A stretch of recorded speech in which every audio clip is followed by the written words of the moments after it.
Morning. Saturday morning.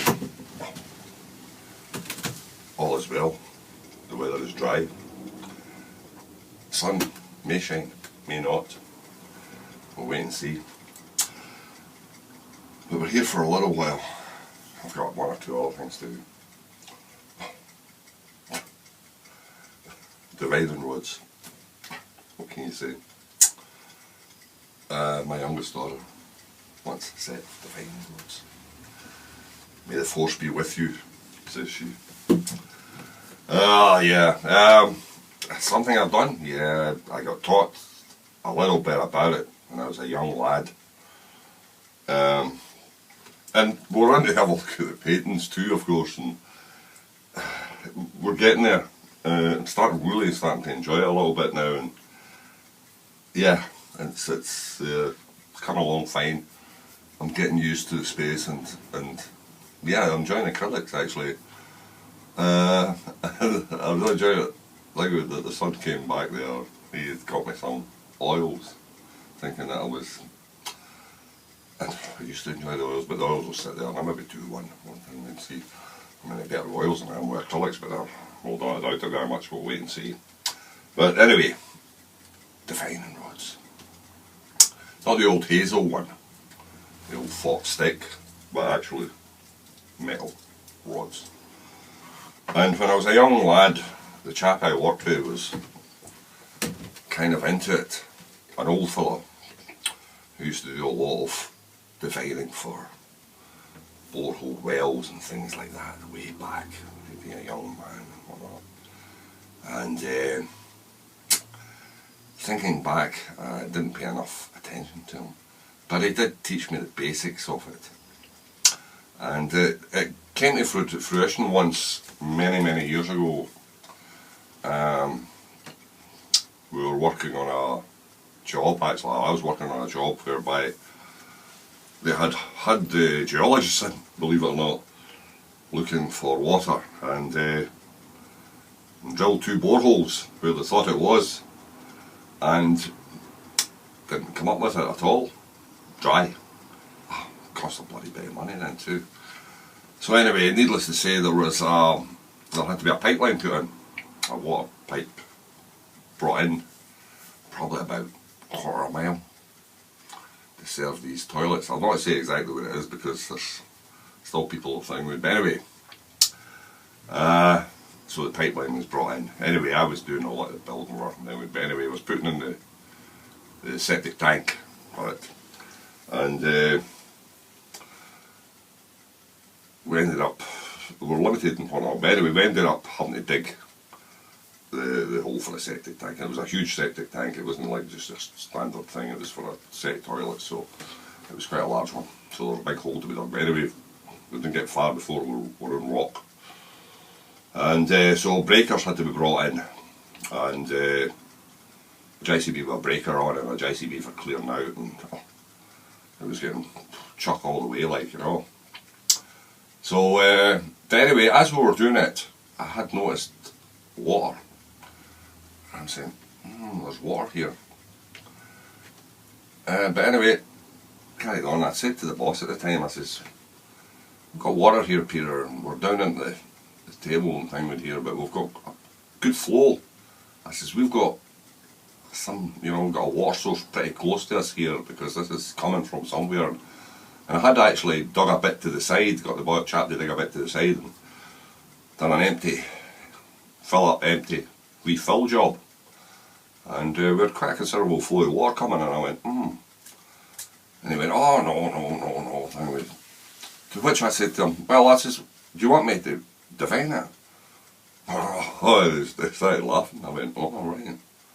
I says, no, I says, I'll get the rods, I'll just make a set of rods and we'll define it. I says, you come with me, I says, and we'll do it. But he was full of scepticism over the whole thing. Like, I says, well, there's nothing wrong with trying it. I said, let's have a shot at this. I says, there's nothing to be lost from doing it. Let's do this. I says, and I'll try and remember what the old fella taught me. So we went with it. We went and I made up the rods and started away. Yeah, marked it out, come in, marked it out, and wherever I got the flow. The tricky bit about all these kind of things is a lot of people can actually get them to work for them. It's interpreting how it works, when it works, and there's a lot of interpretation to depth of what depth you need to go for. There's a lot of things in it. But anyway, cut a long story short, we brought it down to a 1 point. And he says to me, and by this time, of course, he'd had a wee shot himself, and I had explained the ins and outs of it, and he was up for it.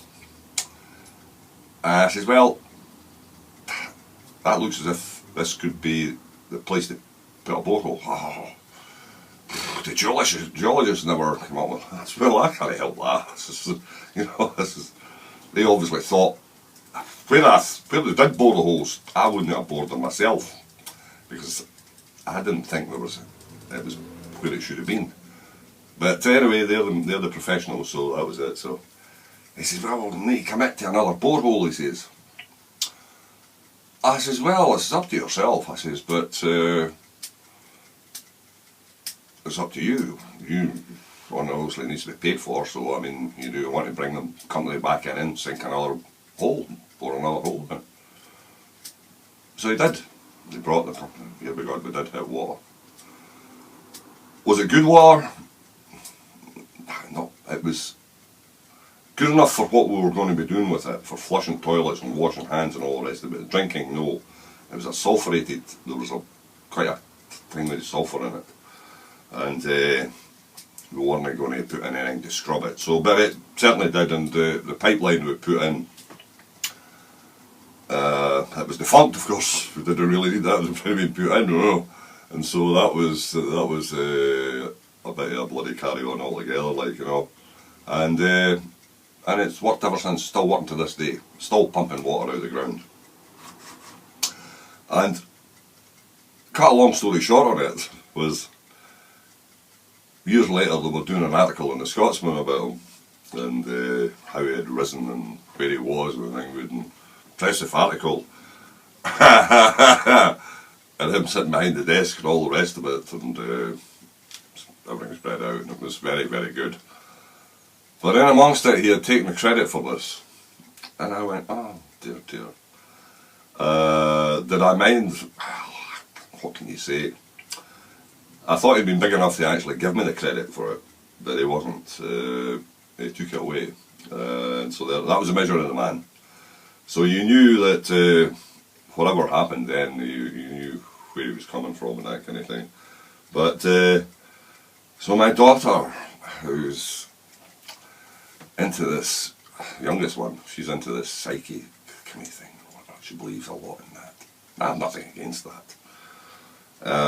And I'm sure there's people out there saying that, but she's been talking to some of these psychics, and they reckon there's an energy flowing. Well, you never know, there maybe is, and of course, defining it came in amongst it all, and whatnot, and so the job for this morning is to go in, find the book again that I've got, because years ago I made Hazel define, well, these were a kind of, what do they call them, like a bob line type thing, and I can't remember the bloody name of it now, I should have looked at it before I started this video, and I did make them, and I tried it out and it actually works, and you can define for precious, I mean health too, of course, there's a whole lot of stuff into it, and